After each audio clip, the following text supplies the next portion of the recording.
Welcome to my Action Research visual poster presentation. My name is Gabe Dudo, and currently I am a student at Brock University in the Technological Education program.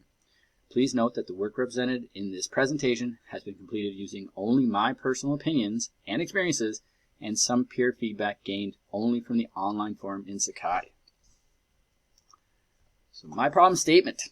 Having personally experienced a classroom where almost 70% of the students were of Somali descent, the language barrier posed some complications in how I was able to deliver my lesson and ultimately meet some curriculum guidelines. I would like to better understand the tools, techniques, and practices which would better enable me to educate ELL students both in the subject matter and in their pursuit to learn English. A little bit of history about this.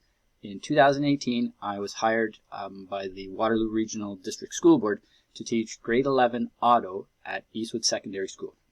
Now this school is situated in an area of Kitchener that saw a big influx of Somali residents, Somali refugees. So this is going back quite a few years now, but as a result, many of those students went to secondary school at Eastwood Secondary. A lot of those students gravitated towards the tech programs. With some research into my students, I was able to find out that in Somalia, the trades and mechanics specifically are held to a very high regard.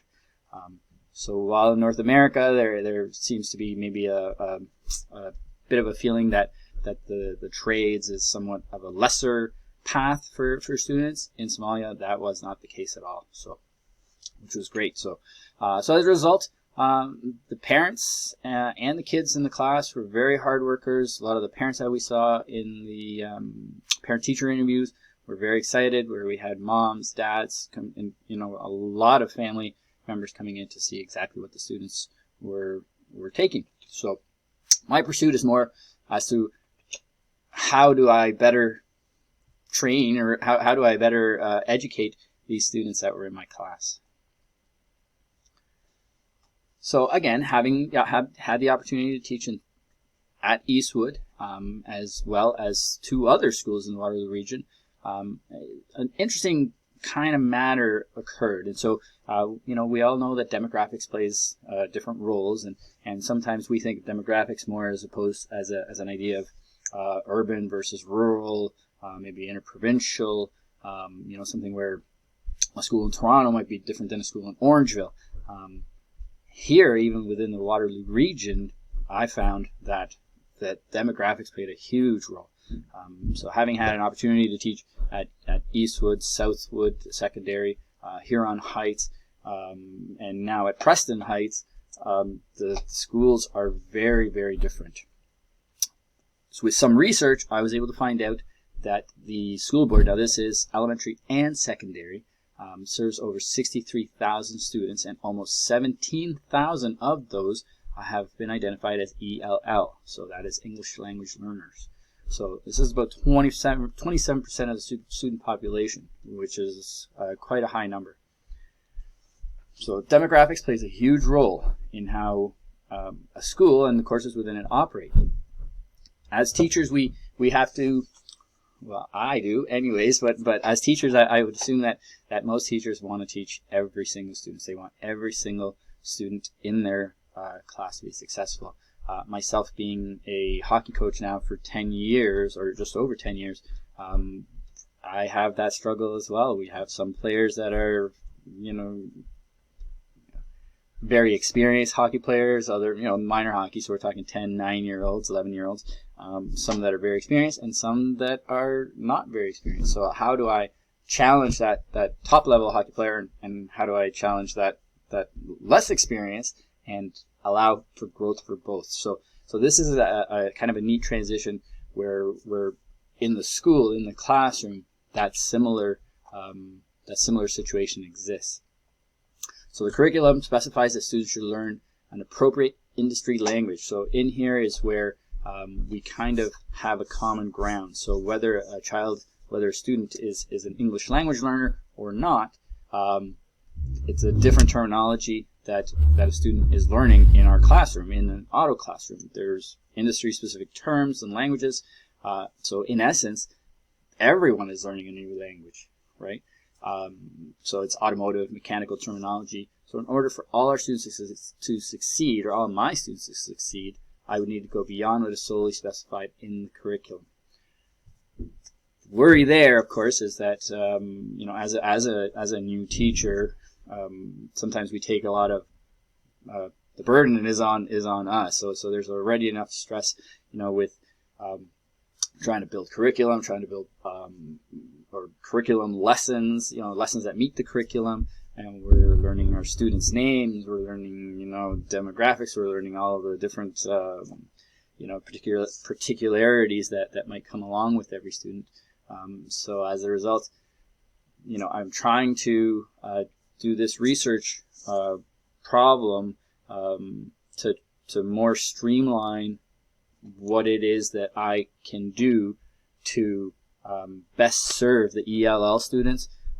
So in essence, to use an automotive term, so I'm not spinning my wheels, right? So I'm doing something that is a target audience. I know what I need to do to help them without wasting a lot of time and energy and stress doing things that don't work. So research questions. So how do I integrate and offer ELLs, so English language learners, students, the same experience in my transportation technology class as I can to more English-speaking students?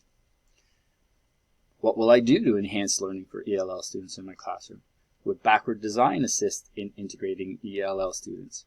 And backward design actually is originally when I thought of this question and this dilemma, I guess if you will, I wasn't even thinking about backward design. And through Sakai's feedback form, one of my colleagues suggested that might be something that I could look at, and absolutely, as I went along further in this program, in this project, I found that backward design would be an integral part in assisting ELL students.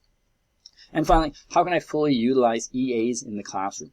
So that was a little tougher, whereas a lot of times the EAs are there to assist the student, but they may not have the necessary industry experience. So in essence, they are learning as well. So it would be an EA almost learning something and then translating. So that presents its own struggles as well.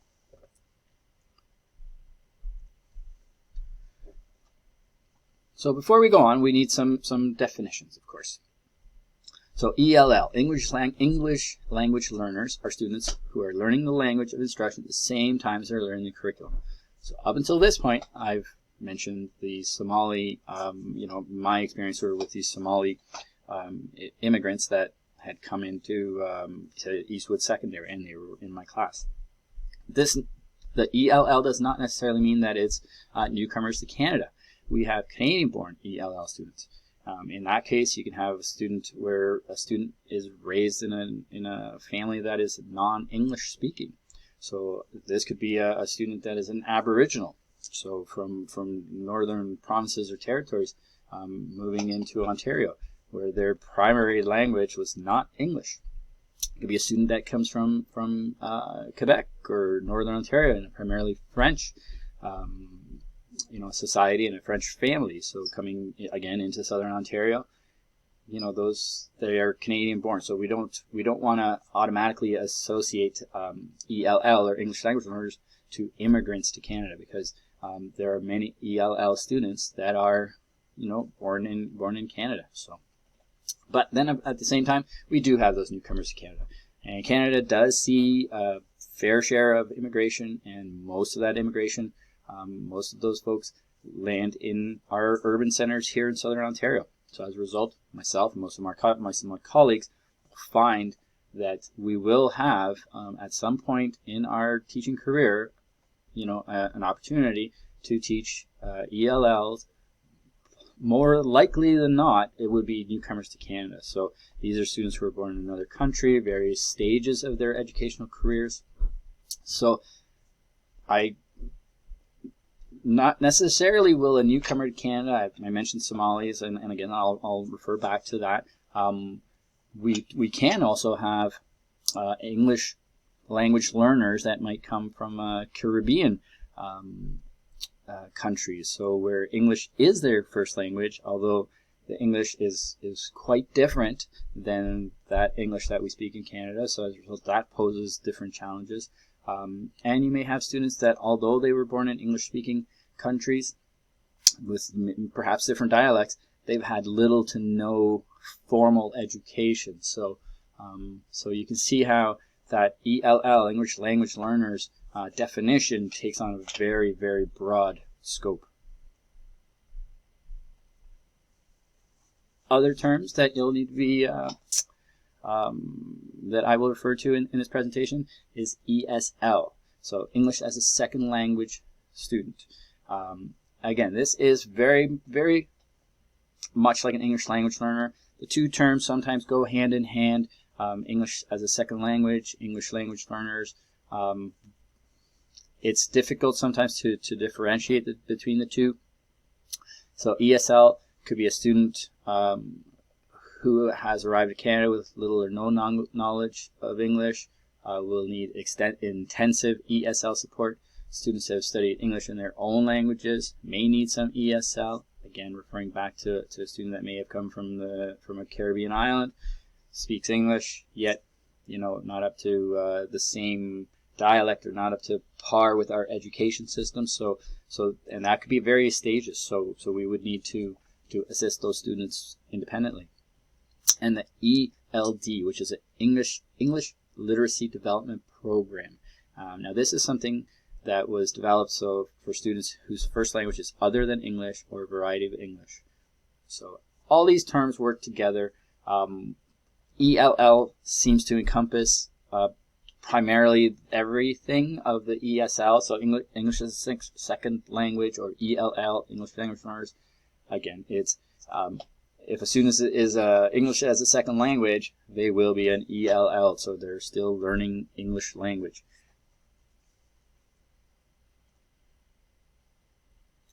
So my annotated bibliography.